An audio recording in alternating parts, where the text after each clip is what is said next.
আমরা বাঙালি, আর বাঙালি মানেই মাছে ভাতে বাঙালি।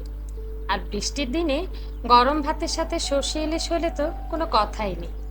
আসসালামু আলাইকুম এভরিওয়ান, হ্যাপি ফুড জার্নি থেকে সবাইকে স্বাগত জানাচ্ছি। আজ আমি আপনাদের দেখাবো কিভাবে অতি সহজে ও অল্প সময়ে সুস্বাদু সর্ষে ইলিশ রান্না করা যায়। তো চলুন এবার শুরু করা যাক।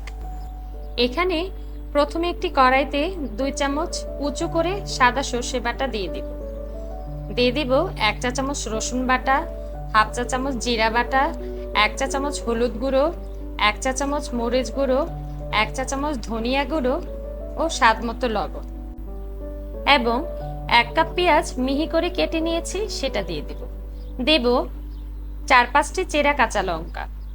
এবার দিব হাফ কাপ সরিষার তেল। মূলত সর্ষে ইলিশ সরিষার তেল দিয়ে রান্না করলেই খেতে বেশি মজার হয়। এখন পেঁয়াজ মশলাগুলো ভালো করে কিছুক্ষণ মেখে নিব।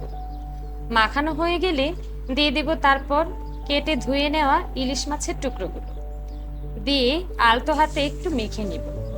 তারপর এভাবে ঢাকনা দিয়ে আধ ঘন্টা রেখে দেব, যাতে করে মশলাটা মাছের ভিতরে ভালো করে মিশে যায়। এবার আধ ঘন্টা পর হাফ কাপ মতো পানি দিয়ে একটু নাড়িয়ে ঢাকনা দিয়ে চুলা জ্বালিয়ে দেব। এভাবে হাই হিটে একটা বলক তুলে নিব। বলক আসলে ঢাকনা খুলে মাছগুলোকে আলতো করে উল্টিয়ে দিব। তারপর এভাবে মাঝারি লো আঁচে 15-20 মিনিট রান্না করার পর যখন ঝোলটা মাখা মাখা হয়ে যাবে তখন নামিয়ে নিব। এবার সার্ভ করে দেখাচ্ছি। দেখুন, দেখেই খেতে ইচ্ছে করছে, আর এর ঘ্রাণে আমার পুরো ঘর ছড়িয়ে গেছে। এটা খেতে সত্যিই ভীষণ মজার।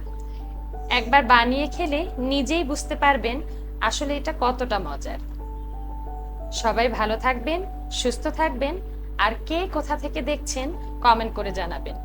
এতক্ষণ ভিডিওটা দেখার জন্য সবাইকে অসংখ্য ধন্যবাদ। আজকের মতো এখানেই বিদায় নিচ্ছি। আল্লাহ হাফেজ।